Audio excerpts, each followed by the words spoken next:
Boa tarde a todos.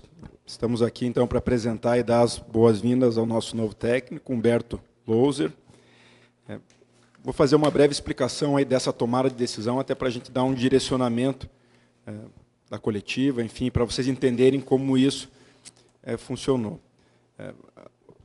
Desde lá, o início da nossa gestão, foi sempre apresentado um conceito de profissionalização do departamento de futebol, especialmente valorizando a figura do diretor de futebol nas tomadas de decisões importantes. Formação do elenco, escolha da comissão técnica, entre outras, mas essas, claro, as principais. Todavia, como nós temos aí no dia a dia uma diretoria muito presente, um conselho administrativo muito presente, tanto na minha figura quanto dos 4 vice-presidentes, essas decisões principais, especialmente comissão técnica, especialmente escolha do técnico, sempre foram muito debatidas e decididas em conjunto. De certa forma que, ano passado, isso eu posso relatar a vocês, a posição, a opinião do diretor de futebol, em alguns momentos, importou até menos que a opinião da diretoria. Foi assim com a escolha do Sandro, foi assim com a escolha do Eduardo, depois do Tcheco, principalmente nesses 3. Então, vieram muito de posições e até de imposições da diretoria, de certa forma, até acatadas pelo diretor de futebol, e o resultado, todos viram que não foi o resultado esperado, aquele que deveria ter acontecido. Então, ainda que a decisão sobre o Humberto tenha sido amplamente debatida, ela foi uma decisão e uma escolha em que foi dada total autonomia ao Rodrigo Pastana para decidir. É claro que ele nos apresentou o nome, é claro que ele nos justificou o porquê, e certamente ele vai falar disso hoje, mas foi uma decisão muito dele e que nós entendemos por bem que deveríamos acatar, até porque a formação do nosso elenco profissional hoje também certamente competência exclusiva dele, então entendemos que nada mais coerente, nada mais correto que essa decisão fosse tomada por ele, e assim foi que fizemos.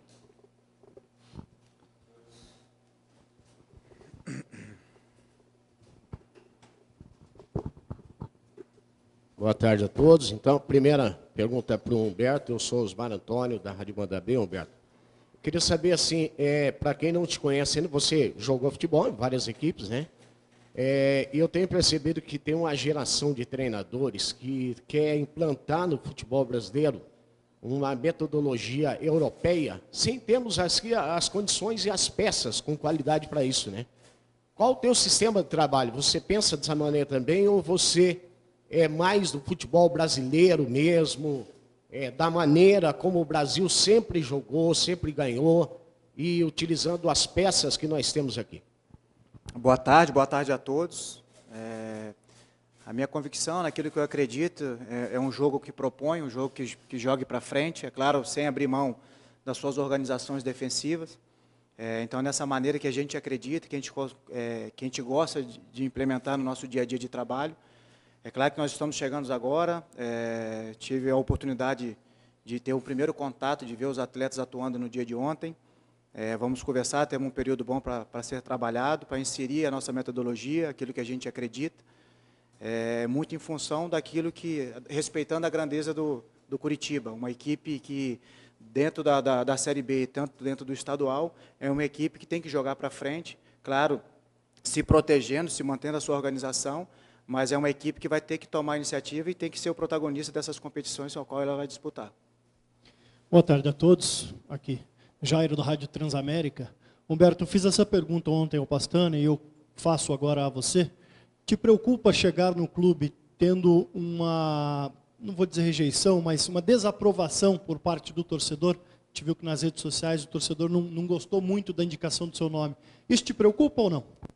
Olha, eu respeito a opinião do torcedor.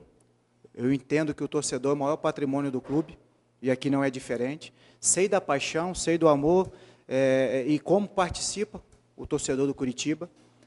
Quando eu recebi o convite para ser treinador do Curitiba, todo o cenário foi estudado, mas me sinto capacitado e pronto, preparado para retribuir tudo aquilo que foi me pedido. Então, principalmente o acesso à primeira divisão. Então, me sinto preparado, sei das dificuldades que o clube passou durante esses últimos anos, mas, apesar da idade, tenho trabalhos nas equipes que eu passei bem desenvolvidas, sempre atingindo as metas que foram pedidas, e aqui eu tenho certeza que não será diferente. Vou colocar minha metodologia de trabalho junto com toda a equipe de trabalho do Curitiba para que juntos possamos aí, em dezembro, olharmos para trás e ver que tudo valeu a pena e levando o Curitiba à primeira divisão, que é o objetivo maior do clube. Boa tarde, Humberto, aqui. Juliana, Tribuna do Paraná. Humberto, apesar de você ter feito um bom trabalho aí no Vila, foi elogiado, até conversei com algumas pessoas da imprensa lá, todos te elogiaram pela tua postura. Você é um técnico que ainda no cenário nacional não tem um nome tão difundido. Você acha que é uma tendência dos clubes, de repente, né, buscar essa alternativa em técnicos mais jovens, em técnicos que possam apresentar propostas diferentes para a equipe, para trabalhar com as equipes, principalmente equipes que não tenham um orçamento que permita um time tão de ponta, digamos assim?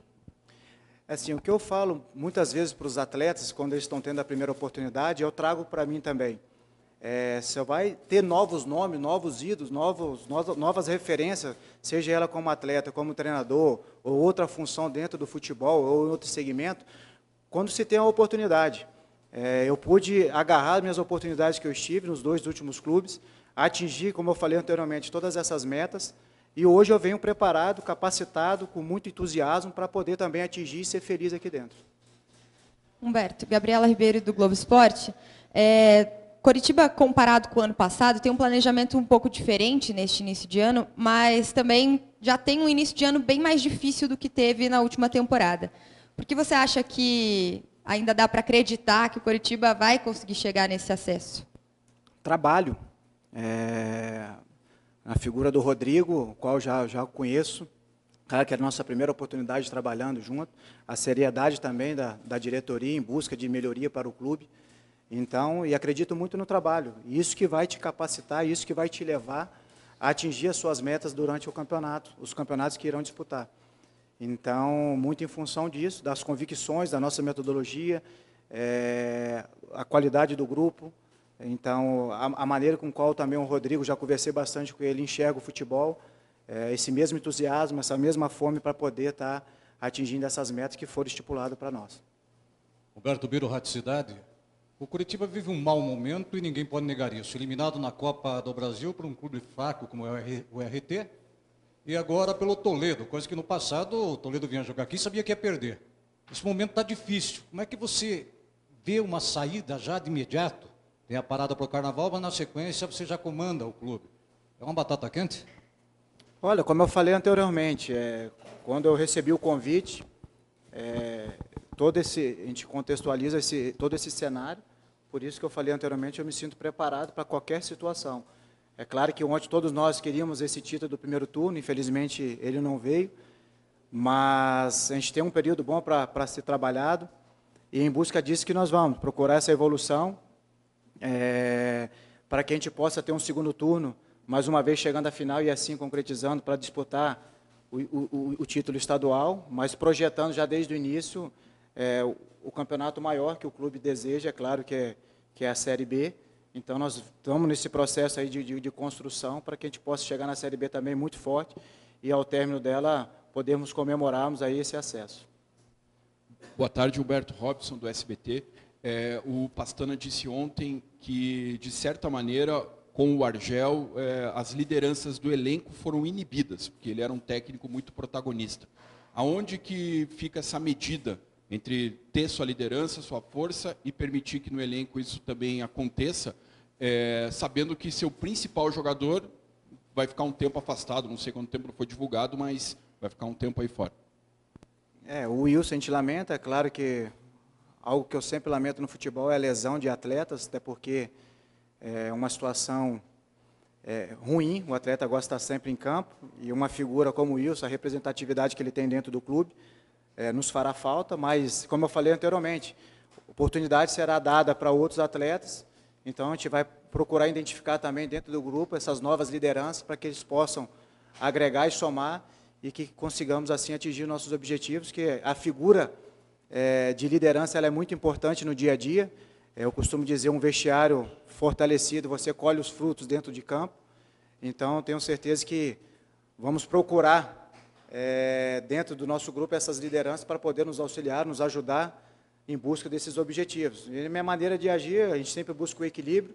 Claro que temos que manter a hierarquia, mas sempre com diálogo franco com os atletas, com transparência, dando a liberdade para eles, mas é claro que as decisões são tomadas até pelo cargo que a gente exerce, muito em função do treinador e da sua comissão, mas os atletas também terão essa liberdade.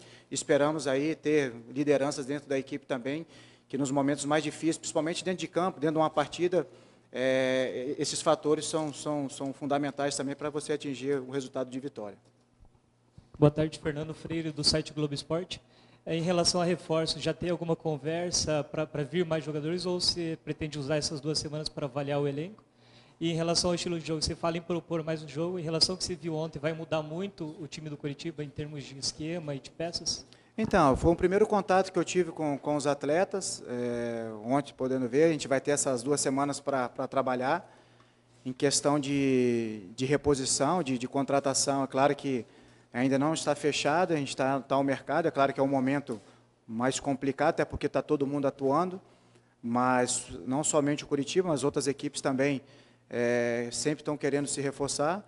Mas nesse primeiro momento eu tenho que observar todos os atletas, conhecê-los, identificar as suas qualidades, as suas capacidades, para a gente poder tentar potencializar as suas habilidades e assim extrair o melhor de cada atleta. E depois ir em busca de contratações pontuais para poder estar agregando e fortalecendo o nosso elenco, porque a gente tem uma missão difícil, que é o acesso à Série A, então a gente precisa ter um grupo muito homogêneo, muito forte, para poder atingir essa meta. Fernando, boa tarde. Completando a resposta do Humberto sobre reforços, ontem mesmo eu citei sobre isso, que a gente sabe que nós temos algumas lacunas, como, por exemplo, atacante de lado e volantes, onde a gente tem poucas peças, e a gente continua procurando. É claro que, como eu já citei ontem, o mercado é complicado, principalmente com todos os estaduais em andamento, tá? Mas o torcedor pode ficar tranquilo que até dia 8 aí a gente deve ter novidade, sim. Bom, boa tarde, Humberto Daniel da Gazeta do Povo, mas eu vou perguntar para o Samir. Presidente, queria saber a situação em relação a patrocínio master do Coritiba, né? Não sei se ainda existe algum tipo de negociação com a Caixa ou foi totalmente encerrado mesmo aquelas negociações. E dentro do orçamento do clube, a classificação na Copa do Brasil, existia alguma meta, algum tipo de fase que o clube deveria chegar para realmente arrecadar dinheiro naquele torneio que seria o mais rentável para o clube nessa temporada? Boa tarde. Bom, vamos lá por partes. Não existe mais negociação com a Caixa. Nenhum dos clubes hoje, a gente tem contato com dirigentes de outros clubes aí do Brasil que tinham patrocínio da Caixa. Ninguém mais negocia com a Caixa. Inclusive, a última parcela do patrocínio a Caixa não pagou aos clubes ainda. Acho que alguns clubes talvez tenham recebido nos últimos dias, o Coritiba não recebeu ainda. E mesmo assim, a Caixa efetuou um desconto de 25% com relação a todos os clubes. Acho que isso foi noticiado ainda. Então, não só não existe, como ainda temos problemas para receber a última parcela. É claro que o Coritiba busca um outro patrocínio master, seja por meio da diretoria. Eu, inclusive, tive em reuniões com vários potenciais patrocinadores. Nós, inclusive, na semana passada, contratamos um novo diretor de marketing, que trabalhou por 11 anos no Internacional, está aqui na coletiva, inclusive, o Rafael Seiling. Então, ele começou a trabalhar aí semana passada e uma das principais tarefas dele é justamente essa busca por novas receitas, incluindo o patrocinador master. No caso da Copa do Brasil, o orçamento que foi aprovado no Conselho Deliberativo tinha como previsão de receita a passagem até a 3ª fase, no entanto, com os valores referentes ao ano passado.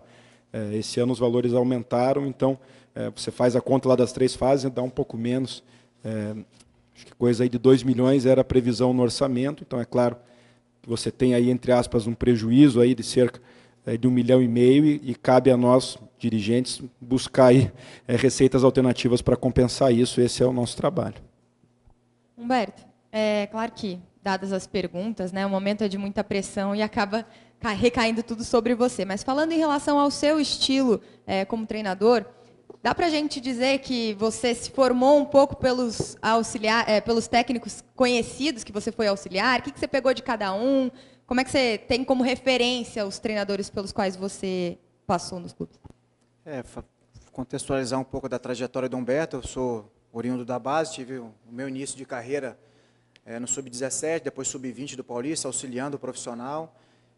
Fiz a campanha da Taça São Paulo em 2017, chegando à final, mas impedido de disputar a final em função de uma irregularidade de um atleta. Dali me transferi para o Guarani como auxiliar técnico, no qual eu passei com o Maurício Barbieri, que teve passagem no Flamengo, hoje já está no Goiás, o Vadão, que teve passagem por aqui também, em Curitiba, em vários outros clubes no cenário nacional, hoje seleção feminina, Lisca, Marcelo Cabo e, por último, Fernando Diniz. Então, são profissionais, cada um com a sua metodologia, cada um com a sua maneira de liderar. Então, eu pude absorver um pouco de cada um para que pudesse trazer aquilo que a gente entendia que poderia acrescentar, mas é claro que você tem que ter a sua essência, você tem que ter a sua convicção, até porque você que vai dirigir. Costumo dizer, não adianta eu pegar treinamento de outros profissionais e colocar ali se eu não tiver a condução do dia a dia, do processo, e as intervenções, no momento que gera os conflitos, como que você vai abordar determinadas situações. Então, por isso que você tem que estar se capacitando, estudando, e ter a convicção naquilo que você acredita e a maneira que qual você quer atingir que a sua equipe jogue. Então, é algo complexo, mas você tem que ter essa sabedoria, esse entendimento, para que você possa, assim, dentro de campo, no dia a dia, extrair o melhor dos seus atletas e fazer com que a sua equipe jogue da maneira que você venha trabalhando. Tem duas perguntas. Primeiro para você, passando aí depois para o Humberto. Queria que você falasse da lesão do Wilson. Foi naquele jogo contra o Operário que ele se lesionou. O que vai acontecer com ele? Se é cirurgia? Quanto tempo que ele vai ficar afastado? Enfim. Para o Humberto, você percebeu ontem, Humberto, que porque ninguém faz nada se não tiver confiança. E principalmente no futebol, onde ele é cobrado a cada segundo. Ele errou um passe, ele pode ser aplaudido ou vaiado. Dá a impressão que falta muita confiança para o time do Curitiba.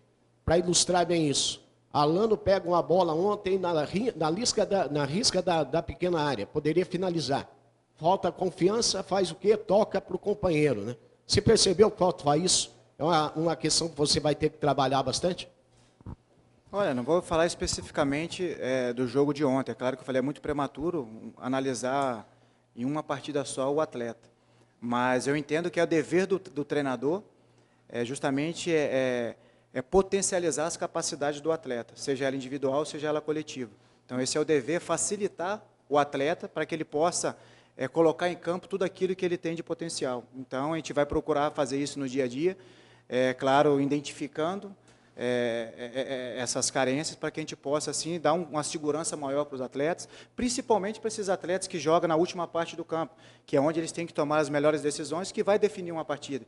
Então, você tem que encorajá-los, você tem que dar essa segurança para eles, e é claro que, no momento de uma perda, o único compromisso que terá com a equipe é justamente em busca dessa retomada de bola de imediato, ou uma organização em um determinado bloco. Então, é isso que a gente vai trabalhar, os atletas, encorajando também para que eles possam colocar para fora todo o potencial que eles têm. Bom, Osmar, sobre o Wilson, na próxima janela o doutor vai explicar exatamente a gravidade da lesão, tá? Mas é uma lesão grave que pode se tornar crônica. Essa lesão aconteceu, na verdade, no jogo contra o Operário, tá? De lá para cá ele vem jogando, não de maneira limitante, mas ele sabe que ele tem uma lesão. Nós conversamos com ele, a princípio ele não queria operar de maneira alguma, mas foram feitos todos os exames. A situação pode se tornar crônica dentro de 3 semanas, e aí, pela importância que tem para a gente a Série B, não diminuindo o Campeonato Estadual, mas pela importância que ele também tem para o grupo, nós optamos por fazer a cirurgia agora. A recuperação dele vai de 6 a 8 semanas. Agora, a gravidade, qual foi a lesão exatamente, eu prefiro que os médicos lhes passem todas as informações corretamente na próxima janela que a gente tiver com a imprensa. Eu queria fazer uma pergunta para o presidente Samir Namur. Já aproveitando, Desculpa. comunicando também o retorno do Alisson Maia, tá? Que teve uma cirurgia de pubis no Vitória e retorna do empréstimo. Talvez esse seja o primeiro reforço que a gente realmente divulga. Uma pergunta para o presidente Samir Namur. Presidente, o senhor tem pouco mais aí de um ano, né, de mandato aqui no Curitiba e já colecionou aí alguns fracassos no campo. A perda do campeonato estadual ano passado para uma equipe B do rival, a eliminação na terceira fase da Copa do Brasil ano passado e o não acesso para a Série B, mesmo sendo uma das maiores folhas em 2018. Esse ano o time começa sendo eliminado precocemente pela URT na Copa do Brasil e agora perde o primeiro turno para o Toledo dentro de casa, de 6 pênaltis batidos, 4 desperdiçados. O torcedor quer uma resposta do presidente a respeito do que está acontecendo com o clube, com o time, o que é que o presidente sentiu ontem ao ver o que aconteceu aqui no Couto Pereira. Bom, a resposta do presidente sobre esses 2 últimos insucessos, digamos assim, o torcedor sabe muito bem qual é a franqueza com que eu me dirijo a ele sempre, mesmo nos piores momentos. Então, é claro que a gente reconhece toda a responsabilidade pelos resultados, porque eles são fruto das escolhas que a gente faz, das decisões que a gente toma, claro, condicionadas por uma série de fatores de contexto, mas ainda assim fruto de decisões nossas. Então, o torcedor sabe que eu vou estar aqui sempre para assumir essa responsabilidade. Inclusive, discutíamos há pouco internamente se o presidente deveria estar aqui ou não na coletiva, justamente por isso, porque o foco poderia ser desviado da apresentação do novo técnico para perguntas desse tipo. E a minha posição foi muito objetiva, muito clara, de que eu teria que estar aqui justamente porque quem tem que dar satisfação para o torcedor, quem tem que dar a cara nos resultados ruins sou eu mesmo, e eu sempre fiz isso e vou continuar fazendo. E o torcedor pode ter certeza também, se isso serve um pouco de alento, de que trabalho aqui não falta. A gente trabalha com bastante dedicação, com bastante afinco, cuidando de todas as coisas do Curitiba, não só do futebol, e trabalhamos para acertar. Ninguém trabalha, ninguém toma a decisão, ninguém pondera, ninguém analisa, considerando que o resultado vai ser os que foram até aqui. E justamente por isso que a gente tem bastante confiança e convicção na possibilidade de mudar os resultados. O Campeonato Paranaense não acabou ainda, tem segundo turno ainda, temos totais condições de disputar o segundo turno, e o principal campeonato do ano não começou ainda. A gente tem certeza que vai chegar muito bem preparado já para a estreia dele.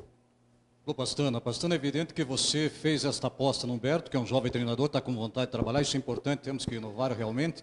Agora, a responsabilidade hoje, pelo que disse o presidente há pouco, ele lhe dá essa responsabilidade, é toda sua, de montar o time, trouxe para cá o Humberto. Como é que se vê e analisa? No Paraná, primeiro ano, fez um brilhante trabalho, o Paraná subiu. O segundo não foi tudo aquilo. Aqui no Curitiba, qual é a metamorfose, a transformação para conseguir dar uma mexida, uma sacudida nesse elenco coxa branca? Para muita gente também, o problema não é nem técnico, é a qualidade do elenco. Então, como você mesmo falou, como o Humberto citou há pouco, a única fórmula é trabalho.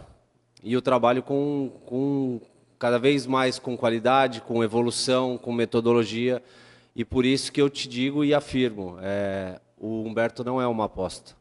O Humberto é uma certeza minha de que o trabalho irá evoluir, de que a qualidade irá melhorar e que nós chegaremos a melhores resultados. Presidente Samir, o senhor nas entrevistas ali mais no fim do ano, ou até, acho que no finalzinho do ano, quando o Rodrigo chegou para trabalhar aqui no Curitiba, falou da permanência do Argel, dizendo que até se surpreendeu com a maneira com que o Argel tocava os treinos e colocou o time para jogar. No entanto, o resultado desse ano, não estou nem analisando só o resultado, mas a forma como o time jogou não foi dentro do esperado. Foi um erro tão grave, realmente se reconhece, ter mantido o Argel para já com 2 meses, nem sei se deu isso, trocar mais uma troca de treinador. Como é que o senhor encara mais essa troca proveniente dessa escolha pela renovação no fim do ano? Bom, eu entendo que não foi um erro tão grave, Robson, porque, como eu disse ali atrás, a gente pondera, analisa e toma decisão, imaginando que as coisas vão acontecer de uma certa forma que não aconteceram. Então, tomamos a decisão de manter o Argel com base em toda a observação que fizemos do trabalho dele, acreditávamos que ele apresentaria não só um resultado, mas principalmente, aí, por onde eu acredito que nossa decisão passou mesmo, claro, em conjunto com a direção de futebol, acreditávamos que ele teria condição de, por meio do seu trabalho, fazer com que esse elenco que foi montado jogasse mais, melhor e, consequentemente, apresentasse resultados diferentes. Esse elenco que foi montado, independente da camisa, do peso da camisa do Coritiba, que a gente sabe que é grande, da grandeza do clube e da tradição, esse elenco que foi montado, na nossa visão, diretoria e direção de futebol, não poderia ser surpreendido da forma que foi pelo RT, não poderia ter as dificuldades que teve nesses 4 jogos no Couto Pereira para ganhar os jogos. Então, por isso essa nossa decisão, uma decisão que foi muito debatida com a direção de futebol, então é importante dizer, essa não é uma decisão só da diretoria, não foi só da diretoria, foi do Rodrigo também, a de trocar o comando técnico. O motivo, o entendimento foi esse, de que mesmo nesse pouco tempo, o time que foi montado teria totais condições de estar jogando mais e melhor. Basta vocês pensarem, todo mundo observa, todo mundo tem experiência, todo mundo analisa, nos reforços que vieram. Essa crítica a gente ouviu muito ano passado. As contratações foram erradas, os reforços não ajudaram, foram ruins. Isso não aconteceu esse ano. Eu acho que é uma análise mais ou menos consensual de que as contratações que foram feitas foram boas contratações, jogadores de qualidade, jogadores que, em tese, melhoram o futebol apresentado. Então, o time, em termos de organização tática, em termos de demonstração de futebol, tinha que estar em outro nível, então por isso a nossa decisão. Humberto, você falou que chegou ontem, ainda é muito cedo, precisa analisar aí as qualidades, potencialidades do grupo, mas para quem não conhece o teu trabalho, quais são as características dos times que você dirige, que você está à frente? O que dá para falar mais ou menos dessas características, estilo de jogo, enfim, como que você prefere ver o teu time em campo? Eu gosto da equipe que joga, que propõe a jogo, que joga em vertical, que pressiona o seu adversário no campo ofensivo, que tira esse conforto do adversário para que você tenha essa bola e tenha esse controle o maior número de tempo possível, que eu acredito que assim você consegue o objetivo da vitória. E, é claro, uma equipe organizada, com suas linhas bem definidas, as suas linhas bem organizadas, nunca perdendo esse padrão, porque dentro da partida tem as dificuldades, tem as adversidades, mas você tem que sempre manter o seu padrão. Mas, fazendo um resumo geral, uma equipe que gosta de jogar com muita intensidade, com muita competitividade, que eu acredito que é isso que o torcedor gosta de ver na sua equipe. Uma equipe que joga para frente, mas não abre mão também da competitividade, da vibração ali dentro de campo.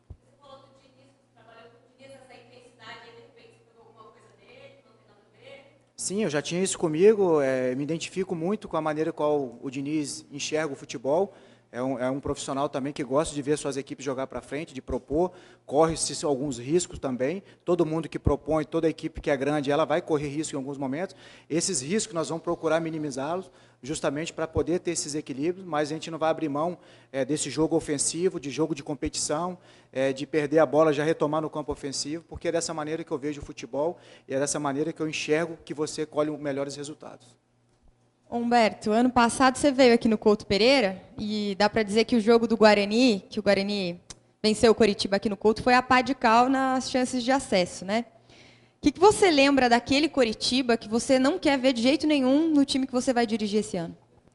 Olha, é complicado você fazer traçar um paralelo, um comparativo com um grupo com o qual você nunca trabalhou junto, né? A gente frisa bastante, é melhor enaltecer aquilo que a gente pregou para aquela partida. Mostra isso, aquilo que a gente tem falado aqui, é verdade. Você enfrentar o Coritiba na casa do adversário e você vir aqui, subir suas linhas, pressionar o adversário, buscar o resultado do início ao fim para poder vencer, então é dessa maneira que eu gosto de pensar o futebol, independente se a gente vai jogar fora ou dentro de casa, é isso que a gente vai criar de metodologia, tentar embutir no nosso dia a dia de trabalho para que esses atletas absorvam isso o mais rápido possível. Eu sei que isso demanda tempo, não é da noite para o dia, não tem vara mágica, então, mas com muito trabalho, com convicção naquilo que a gente vem fazendo, com a qualidade que a gente tem no nosso grupo, eu tenho certeza que atingiremos esse estágio o quanto antes, para poder colher esses frutos que eu falei. Então, com essa cara, com aquilo que vocês viram, o Guarani jogar contra o Curitiba, que eu quero que as equipes com qual eu trabalho, elas atuem, respeitando o adversário, mas com desejo de vencê-lo, independente de estar jogando fora ou dentro de casa, sempre em busca de propor a partida, ter esse controle. Então, é isso que eu acredito e procuro me dedicar ao máximo no dia a dia de trabalho para poder atingir. Presidente, nos últimos dias se tornou pública aí uma ação do Marcelo Oliveira, técnico que não foi nem da sua gestão, sobre o clube. Eu queria te perguntar o seguinte, qual que é a real situação das dívidas trabalhistas? Tem outros treinadores, o Carpegiani também move uma ação contra o Coritiba. Qual que é a real situação atual dessas dívidas trabalhistas? O quanto que isso aí está consumindo do orçamento do clube e prejudicando a gestão do departamento de futebol? Bom, hoje o Coritiba tem aí um passivo trabalhista, dependendo do critério que você usa para avaliar, se jurídico, se contábil, mas na casa de 50 milhões de reais, normalmente decorrente desse tipo de dívida. Salários não pagos, direitos trabalhistas não pagos aos atletas, aos funcionários, enfim, membros de comissão técnica. No caso específico do Marcelo Oliveira, é importante eu descrever qual foi o contexto do surgimento dessa dívida, até porque isso não foi explicado ainda. Então, nós assumimos a direção do clube lá em dezembro de 2017, e aí estava em aberto toda a folha de dezembro, claro que não tinha vencido ainda, 13º e férias de todo o quadro de funcionários, todo o elenco, comissão técnica e quadro administrativo, e nada em caixa para fazer frente a essas obrigações. Então, nós não tivemos outra alternativa senão chamar todas essas pessoas, as que estavam saindo, as que estavam rescindindo seus contratos, para negociar parcelamentos, para que ao longo de 2018 nós pagássemos o que o clube devia. E assim foi feito com praticamente todo mundo. Tanto que você vê lá, saíram, se não me engano, 17 ou 18 jogadores do elenco principal à época, e só 2 ingressaram com ações trabalhistas, que foi o Balioha e o Rildo. E a mesma coisa aconteceu com a comissão técnica à época. Então, foram especificamente os casos de atletas e funcionários que não aceitaram os parcelamentos. O Coritiba honrou, ao longo da minha gestão em 2018, os parcelamentos com todos esses atletas, com todos os outros funcionários que saíram. Não me recordo qual foi a proposta que foi feita ao Marcelo Oliveira, mas deve ter sido algo em torno de 10 vezes aí para pagamento. Ele não aceitou e preferiu ingressar com a ação. O Rildo fez a mesma coisa, o Baliohan também, o resto, todos nós fizemos frente aí, ao longo de 2018. E é evidente que isso gera um peso gigantesco para a gestão do futebol. Os números aí do balanço de 2018 ainda estão sendo finalizados, isso tudo vai ser apresentado para o Conselho, mas você imagina que o Coritiba, em 2018, pagou aí entre 20 a 25 milhões de dívida. A maior parte dessas dívidas, sem dúvida, dívidas trabalhistas. E o número que vai ser levado para o Conselho de Balanço é de crescimento da dívida. Então, para vocês verem como a situação é difícil. O crescimento, por quê? Porque surgiram outras novas dívidas, tanto tributárias quanto trabalhistas, porque os juros são muito altos. Então, acho que isso, por si só, mostra a dificuldade. O Coritiba gastou muito perto do que gastou com pagamento de dívida com pagamento de atleta em 2018. Provavelmente em 2019 vai gastar até menos. Então isso mostra a pressão grande que isso gera. Você tira dinheiro do futebol para arcar com essas obrigações passadas.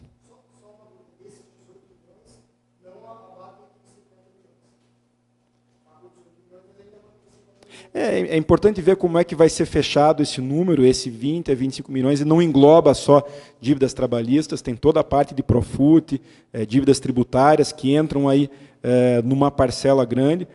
Tem essas novas dívidas aí que foram criadas, Marcelo Oliveira, Balioha, Rildo. Então é preciso ver exatamente qual é esse número, por isso que eu falo, mais ou menos em torno de 50 milhões, pode ser até que seja um pouco menos.